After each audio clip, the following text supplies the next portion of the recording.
আসসালামু আলাইকুম বন্ধুরা, আশা করি সবাই ভালো আছেন। জানবো ও শিখবো চ্যানেলের পক্ষ থেকে আপনাদেরকে স্বাগত। আমাদের চ্যানেল আবার একটা অজানা গুরুত্বপূর্ণ ভিডিও নিয়ে উপস্থিত হয়েছে। আজকের ভিডিওটিতে আমরা জানবো রোজা রাখলে কি হয়। তো বন্ধুরা, অবশ্যই এই অজানাকে জানতে পুরো ভিডিওটিতে আমাদের সাথে থাকবেন। ভিডিওটি শুরু করার আগে বন্ধুরা, আপনারা যারা আমাদের জানবো ও শিখবো চ্যানেলটি এখনো সাবস্ক্রাইব করেননি, তারা অবশ্যই চ্যানেলটিকে সাবস্ক্রাইব করে পাশে থাকা বেল আইকনটি বাজিয়ে দিয়ে আমাদের সাথে থাকুন। যারা করেছেন তাদের জানাই চ্যানেলের পক্ষ থেকে আন্তরিক শুভেচ্ছা। তো চলুন বন্ধুরা, ভিডিওটি শুরু করা যাক। বন্ধুরা, রোজা পালন করতে গিয়ে একজন মুসলিমের রমজান মাসের প্রতিদিন সুবহে সাদিক থেকে সূর্যাস্ত পর্যন্ত সকল প্রকার পানাহার ও শারীরিক সম্পর্ক থেকে বিরত থাকতে হয়। এছাড়াও মুসলিমরা এই সময় সকল প্রকার ঝগড়া বিবাদ, মিথ্যা কথা বলা থেকে বিরত থেকে নিজেদের মনকে নিয়ন্ত্রণ রাখার চেষ্টা করে। এ কারণে রোজা যে শুধুমাত্র আধ্যাত্মিক উন্নতি সাধন করে তা নয়, বরং শারীরিক ও মানসিক উন্নতিও ঘটায়, যা কিনা চিকিৎসা বিজ্ঞানের বিভিন্ন গবেষণায় উঠে এসেছে।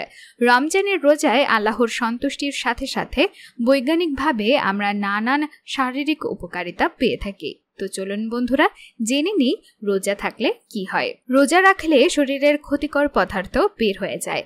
আমাদের শরীরের লিভার, পাকস্থলী ও অন্যান্য অঙ্গ বিশ্রাম পায়।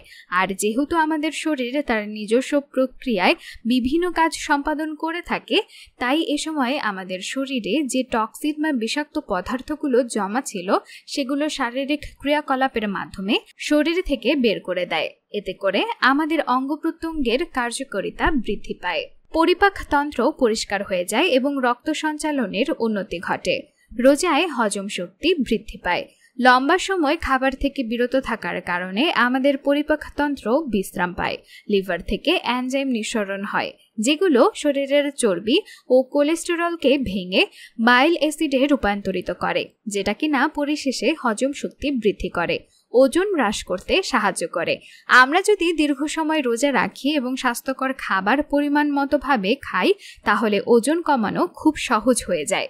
রোগ প্রতিরোধ ক্ষমতা বৃদ্ধি করে। রোজা থাকার ফলে দীর্ঘ সময় খাবার বিরতির পর আমরা যখন ইফতার করি, তখন আমাদের শরীরে স্টিম সেল নামক কোষ পুনরুদ্ধার হয়, যেখানে লাল এবং শ্বেত রক্তকণিকা ও প্ল্যাটিলেট থাকে, যার কারণেও আমাদের রোগ প্রতিরোধ ক্ষমতা বৃদ্ধি পায়। রক্তচাপ কমায়। দিনের লম্বা সময় খাবার না খাওয়ার কারণে শরীরে লবণ গ্রহণ করে না এবং সারা দিনে ইউরিন বা মূত্রের সাথে লবণ বের হয়ে যায়, যার ফলে রোজা রাখার কারণে রক্তচাপ কমে। শরীরে চর্বি কমাতে সাহায্য করে। রোজা রাখার কারণে আমাদের শরীরে হিউম্যান গ্রোথ হরমোন নামে একটি হরমোন উৎপন্ন হয়, যেটা শরীরের চর্বি গলতে কার্যকরী ভূমিকা পালন করে। হৃদযন্ত্রের কার্যকারিতা বৃদ্ধি করে।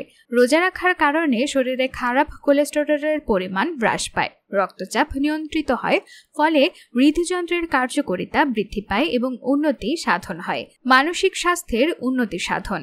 রোজা রাখার কারণে ক্যালোরি, চিনি এবং লবণ কম পরিমাণে খাওয়া হয়, যার কারণে আমাদের মানসিক স্বাস্থ্য শক্তিশালী হয়, স্ট্রেস কমে এবং মানসিক স্বচ্ছতা পাওয়া যায়। ব্লাড সুগার নিয়ন্ত্রণ। রোজা ও সঠিক খাদ্যাভ্যাস রক্তের সুগারকে নিয়ন্ত্রণ করতে পারে, যার কারণে অনেক গবেষণায় দেখা গেছে যে ব্লাড সুগারের ক্ষেত্রে ভালো ফলাফল পাওয়া যায়। মস্তিষ্কের কার্যকারিতা বৃদ্ধি পায়। রোজা রাখা অবস্থায় রক্তে এন্ডোরফিনস নামক হরমোনের পরিমাণ বৃদ্ধি পায়, যেটা নাকি একটা প্রশান্তির অনুভূতি দেয়। এর ফলে মস্তিষ্কের কার্যকারিতাও বৃদ্ধি পায়। ইনসুলিনের কার্যকারিতা বাড়ায়। গবেষণায় দেখা গেছে রোজার পরে ইনসুলিন বেশি কার্যকরী হয়। এটি তখন রক্ত থেকে গ্লুকোজ গ্রহণ করতে শরীরকে নির্দেশ দেয়, ফলে ডায়াবেটিস রোগীর জন্য রোজা রাখা অনেক ফলদায়ক। নিয়ন্ত্রিত খাদ্যাভ্যাস তৈরি করে। বন্ধুরা, আমরা অনেকেই কাজের চাপে ও বিভিন্ন কারণে খাবার গ্রহণে অনিয়ম করে থাকি। এসব অভ্যাস স্বাস্থ্যের জন্য মোটেও ভালো নয়। একটি নিয়মিত খাদ্যাভ্যাস আমাদেরকে সুস্থ থাকতে সাহায্য করে। দীর্ঘজীবন লাভের পথ। অল্প খাদ্য গ্রহণ দীর্ঘজীবন লাভে সহায়ক। দীর্ঘজীবন লাভকারী নির্দিষ্ট কিছু জনগোষ্ঠীর মানুষের ওপর গবেষণা করে দেখা গেছে মূলত তাদের খাদ্যাভ্যাসেই লুকিয়ে আছে দীর্ঘজীবী হবার রহস্য। তারা নিয়মতান্ত্রিক পরিমিত খাদ্য গ্রহণ করে থাকে। রোজা আমাদের এমনই একটি পথের দিশা দেখায়। তবে এত সব স্বাস্থ্য উপকারিতা নিশ্চিত করার জন্য আমাদের কিন্তু স্বাস্থ্যকর ইফতার ও সেহরি নিশ্চিত করা লাগবে।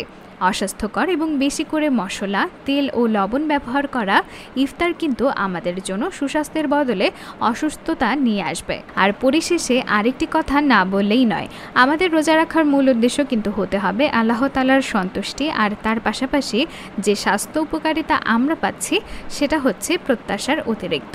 সো বন্ধুরা, আজকের ভিডিওটি কেমন লাগলো তা অবশ্যই কমেন্ট করে জানাবেন, আর একটি লাইক ও শেয়ার দিয়ে এই তথ্যগুলো সবাইকে জানার সুযোগ করে দিন। সবাই ভালো থাকবেন। আল্লাহ হাফেজ।